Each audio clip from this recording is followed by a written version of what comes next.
Seigneur, merci. Éternel, merci. Seigneur, c'est toi qui existes. Et sans toi, nous n'existons pas. C'est toi, le maître du bien, de tout ce qui est bon. C'est toi, le Dieu miséricordieux.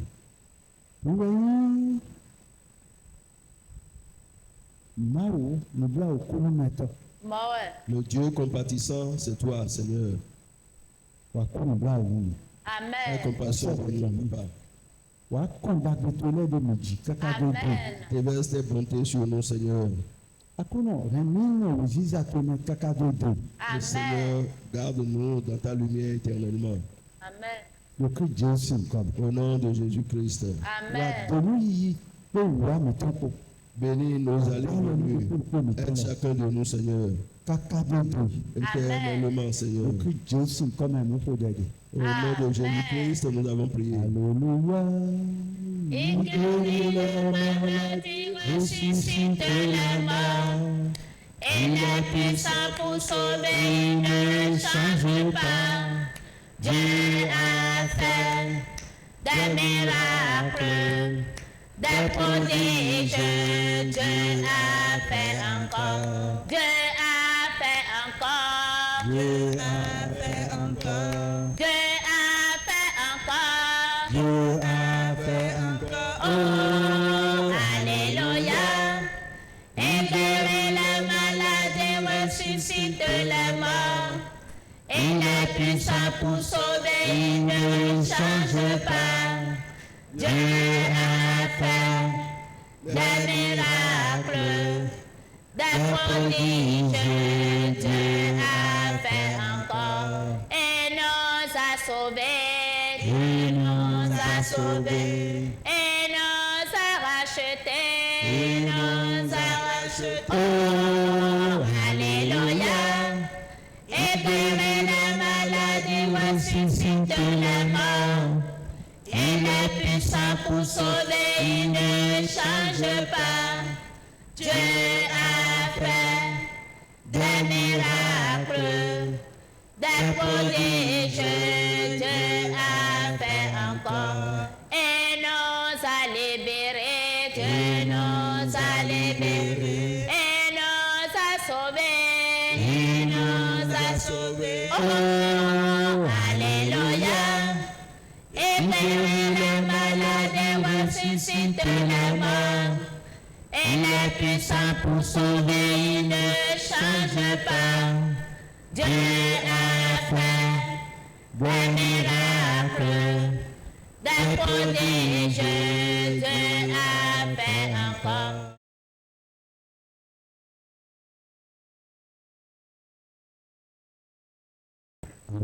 Amen. Amen. Amen. Que Dieu nous aide. Et nous donne la victoire sur tout mal. Au nom de Jésus-Christ. Amen. Amen.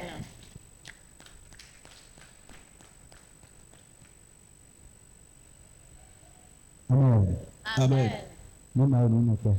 Amen. Dieu soit avec nous. Dis à ton voisin, la chance, ce n'est pas celui qui a gagné à la loterie. La chance, ce n'est pas celui qui a fait le commerce et qui a gagné beaucoup d'argent. La chance, ce n'est pas celui qui est président de la République. Amen. Amen. La chance, ce n'est pas celui qui a été élu comme Miss ou comme le plus beau de tous les hommes, non. C'est quoi effectivement la chance? Amen.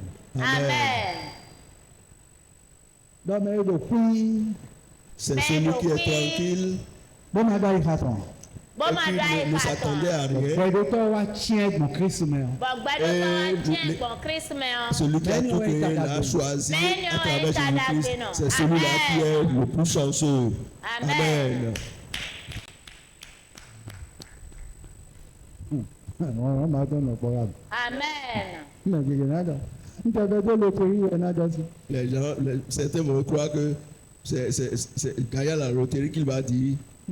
Níta bẹ́ẹ̀ tó ní ẹ̀wọ̀ àjọ kó mọ̀ akẹ́ kìkì ọ̀rẹ́ sí. Je crois que c'est quand on a fait le commerce qu'on a gagné beaucoup d'argent. Amen. Amen. Amen. Mais ce n'est pas ça. Dada gbé yọ. La bonne chance Gbẹ̀tọ́ lẹ̀ bí mi ọ̀ gbẹ̀ ọ́ mẹ́. dans tout l'univers, Máa wù parmi mọ̀ les hommes, Dieu te voit. máa wù mọ̀ wẹ̀. Dieu te voit et te choisit. Bó tiẹ̀ o. Et t'a choisi. Bó sọ ìdá lọ mẹ́nu Kristi. Et t'a confié à Jésus-Christ. Dada gbé de sọ wù mọ̀. Il y a plus de chance, de grandes chances, plus que ça, il n'y en a plus. Amen. Amen.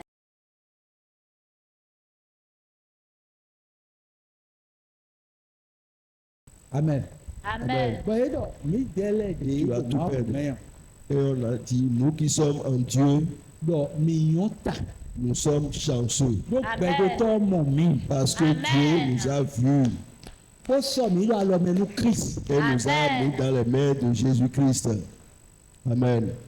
C'est pour ça que nous sommes Bó lọ ní chanceux. ilẹ̀ ònú mi ní sọ̀nù Il mi nous a dit ní de fọ̀gbẹ́ mi tó ń nous gbòòrò. laver, de nous apprêter, de changer toute notre vie. Amen. Amen.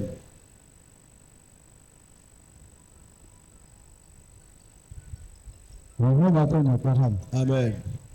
Amen. Amen. Amen. Amen. Amen.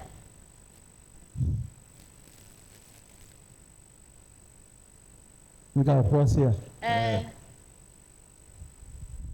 Ní ká fọ́ sí ẹ̀.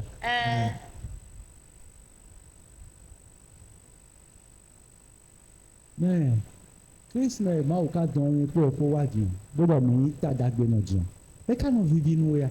Mais la grâce que Dieu nous a faite à travers Christ, en nous amenant à Christ, est-ce que Ẹgbẹ́ ti vivi mi. tu trouves la joie dedans? Est-ce que Merci, ça te Jésus. rend joyeux? Tu te poses la question de savoir qu'est-ce qui va me faire plaisir dans ça. Àṣà tán wá de semaine de kóni. C'est 3 fois que je viens par semaine. Ẹ nà Qu'est-ce qui va me réjouir là? àṣà wé nu wa. Je viens 2 fois. Ẹ nì. Ìjẹ́jọ́ náà wá de kú. Certaines fois, je viens une seule fois. Ẹ nà. Ẹ máa ń papa tiẹ̀ ẹ máa ń fufu tiẹ̀. Si ce n'est pas mon Dada père, tiẹ̀. si ou bien mon grand Ẹ máa frère, yà ou sí bien tiẹ̀ ma ẹ máa yà sí soeur, tiẹ̀. Nà wà pọ̀n. mon mari, ma tante, je ne viendrai jamais. Amen. Amen. Amen. À comprendre. Tu n'as rien compris. Lọ́nà ìgbà pàtó rẹ̀ máa wẹ̀ yín wọ̀n mi. C'est Dieu qui t'aime. Lọ́nà ìgbà pẹ̀lú lọ́wọ́ yín rẹ̀ mi. Le Ẹ créateur bá de ce ní ìlú ètò monde mẹ̀dẹ̀lẹ́ káwọ́ ní qui t'a káwọ́. aimé. Ẹ bá nu ìlú ètò mẹ̀dẹ̀lẹ́ káwọ́ ní káwọ́. Il ne veut pas que tu sois victime de la même chose que ce que les autres endurent. Amen. Amen. Amen. Amen. Amen. Ọba wọ̀ yín wọ̀n mí sọ̀mọ́. Pourquoi Si ẹ Dieu má sì m'aime dúró tant que bọ̀ ça. talon náà jí mi à. Ouais, il n'a pas fait que Talon soit mon père, mon géniteur. Fíìdé bu àdébòdò pé lọ Je sí serai content. máa wọ ẹtẹ.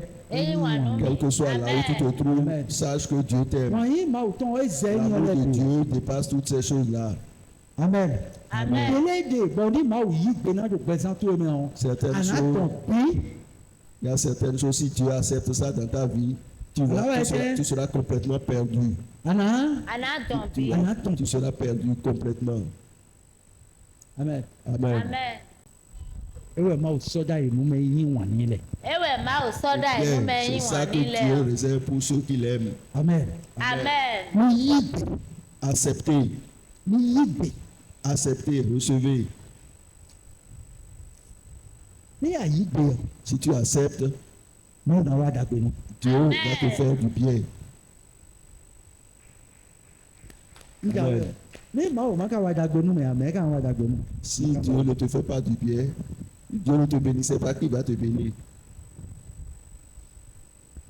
Amen. Amen. Amen.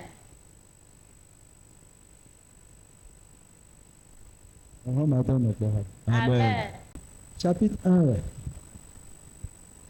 Plutôt, c'est le Colossiens chapitre 1.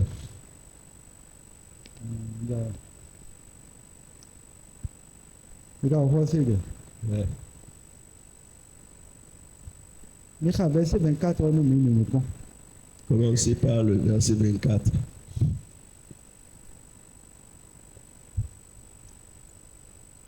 Amen. Amen. Amen. Je me réjouis maintenant dans mes souffrances. Comment remercier-nous Je me réjouis maintenant dans mes souffrances Nwa pour wa vous. dije mo we din do ube cheleme. Nini, Nwa wa dije nu mi do ube cheleme. ouvert d'énoncer, tout à Ube de no se do tami tome. Amen. Amen. Amen. Amen. Je me réjouis maintenant dans mes souffrances pour vous. Nda wa jere din do ube de no se do tami tome. Et ce qui manque aux souffrances de Christ, Nous we do ube Christon.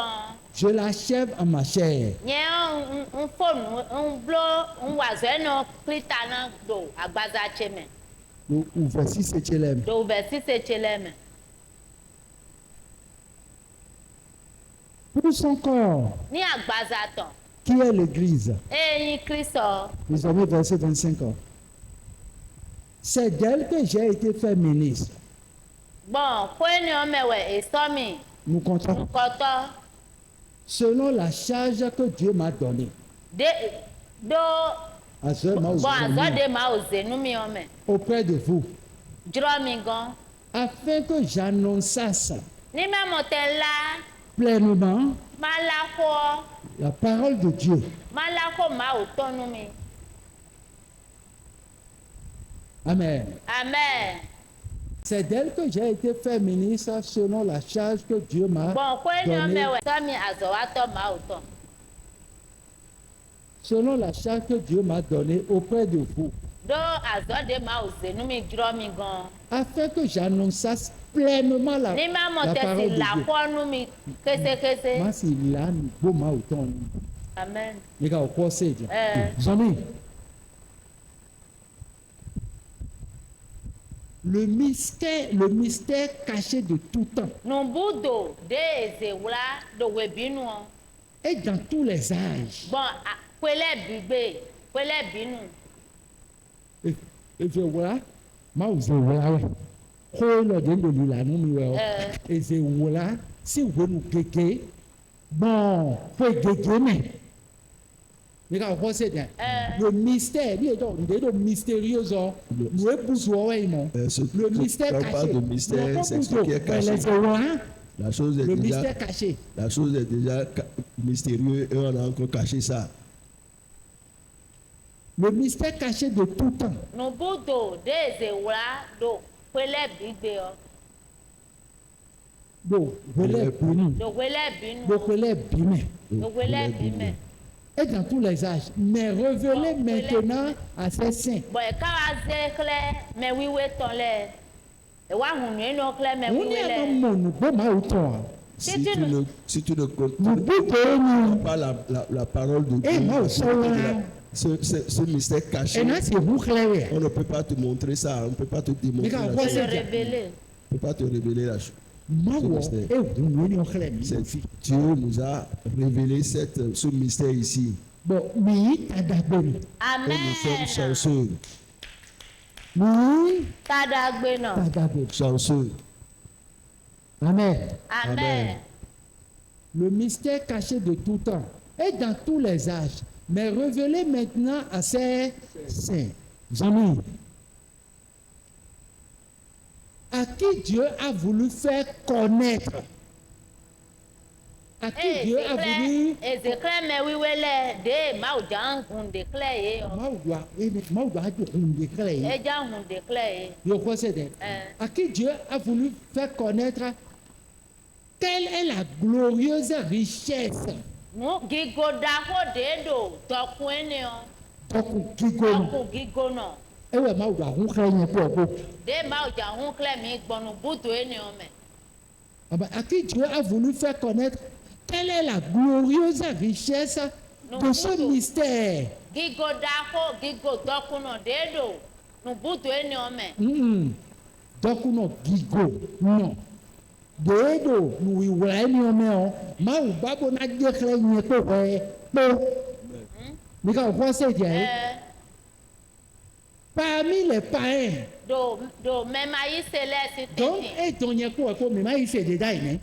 Bon et comme malgré comme les féris mais maïs non. Et va tiens mi.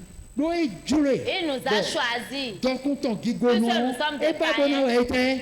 Il veut nous faire connaître cette glorieuse richesse. Nous comprenons. Mais on voit ça. Donc, nous voulons nous bouger d'arro. La richesse dont on parle, c'est un mystère caché. Et bouto, c'est un mystère et c'est encore caché. Et Dieu a voulu. Il veut les révéler à ses saints. Et il m'a choisi toi et moi. Nous qui sommes païens. Amen. Nous qui ne croyons pas. Et quand nous parlons de la parole de Dieu, on commence par se mettre en colère. Amen. Amen. Donc, à qui Dieu a voulu faire connaître quelle est la glorieuse richesse de ce mystère parmi les païens. Il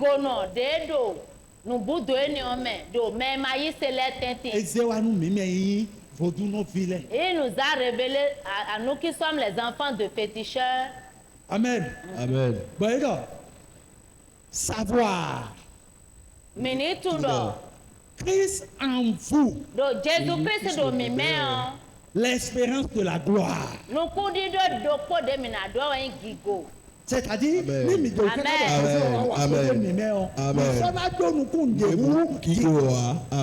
le Christ est en nous, nous ne pouvons espérer que la gloire. Amen. Amen. Amen. C'est l'Éternel qui nous a vus, toi et moi.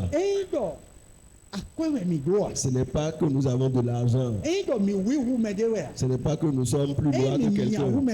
Ce n'est pas que nous sommes plus clairs que quelqu'un. Nous ne sommes pas plus élancés que quelqu'un. Mais Dieu, dans sa bonté, dans sa miséricorde, il t'a vu, toi et moi. Et s'est dit, et a dit,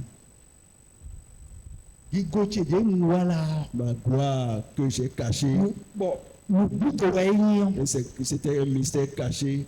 Et maintenant, ça me plaît de vous montrer ça, de vous donner ça. De vous les révéler. Et à celui à travers qui on a tout créé. Le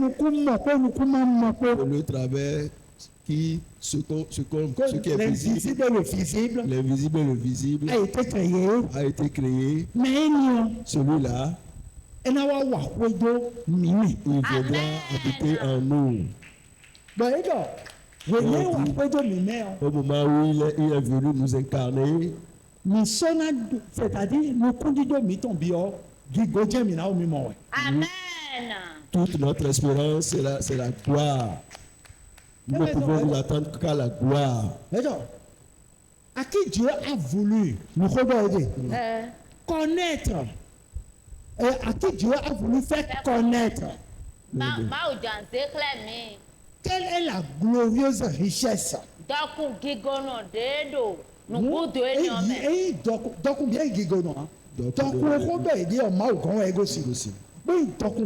les richesses ne sont pas glorieuses. À qui Dieu a voulu faire connaître quelle est la glorieuse richesse de ce mystère parmi les païens. Donc,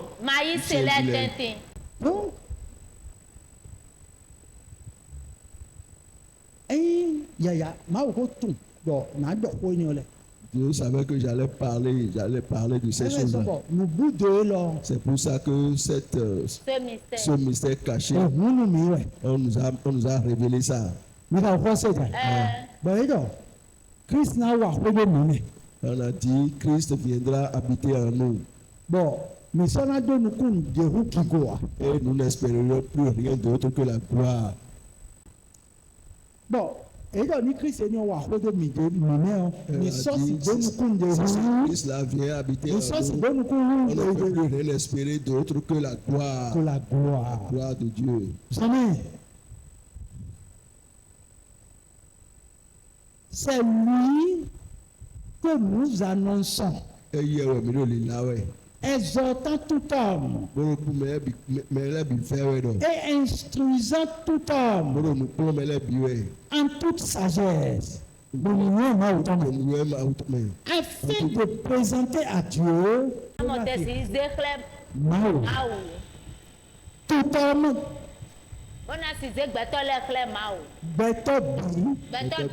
Devenu parfait en Christ. Et n'a sauvé de Christ.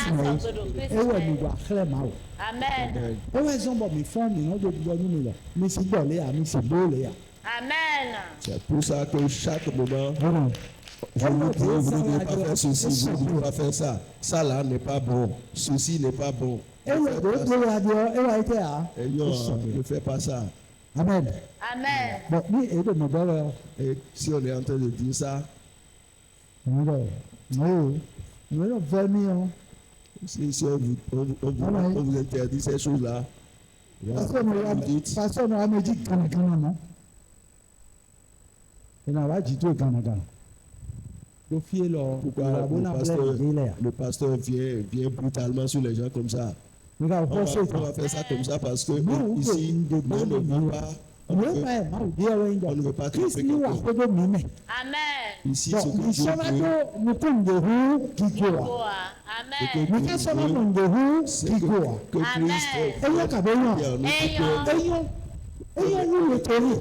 ne s'attend plus à rien d'autre que la gloire. C'est mieux que gagner à la loterie. C'est mieux que gagner à la loterie. Amen. Amen. Amen. Que Dieu nous vienne en aide et nous fait évoluer. Acceptons que Dieu habite en nous. Amen. Commencez par vous dire si on vous dit de laisser, laissez. Si on vous dit de ne pas faire, ne faites pas. Et Amen. Amen.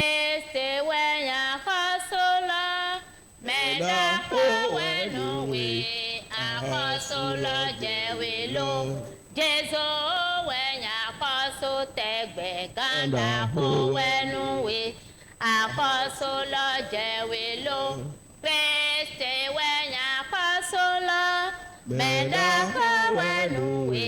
Akosolo jewelo, Jesu wenya akoso tegbe kanda kawenuwe.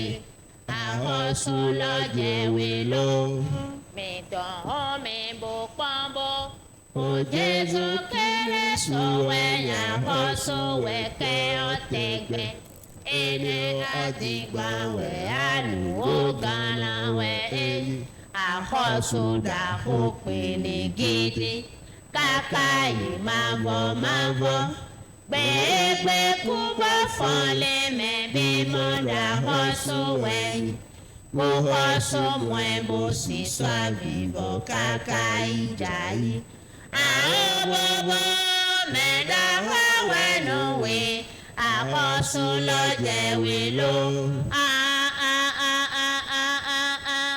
Meda hawe no we. Akosolo jewelo. Meda hawe no we. Akosolo jewelo. Pam pam pam pam pam pam pam. Meda hawe no we. Akosolo jewelo. Amen. Amen. Amen. Ní jíjọ yanyan mo rò pé wọ́n máa wẹ̀ ọ́ mẹ́rin náà náà ẹ̀ka mi tán mọ́. Si nous acceptons les mauvais comportements, c'est le diable qui habitera en nous. Nígbà wọ́n fọ́ sí à. Ó náà dò mí multiplier. Et il va se multiplier. Mais ní dò mí gbè. Mais si nous acceptons que Christ habite en nous, Dieu habitera en nous. Et il va se multiplier en nous. Et en ce moment, nous n'allons espérer que la gloire. Et nous serons toujours dans la gloire. C'est bon ou c'est pas bon? C'est bon ou c'est pas bon? Nous sommes chanceux. Nous sommes chanceux. C'est pour ça que Dieu nous a vus et nous a choisis. Et nous a confiés au Christ. C'est bon ou ce n'est pas bon? C'est bon. Dis à celui qui est à côté de toi, ne t'entête plus. Laisse-toi. Que Dieu règne dans ta vie. Ça te fera du bien. Amen. Que Dieu soit avec nous. Amen. Au revoir les frères. Amen.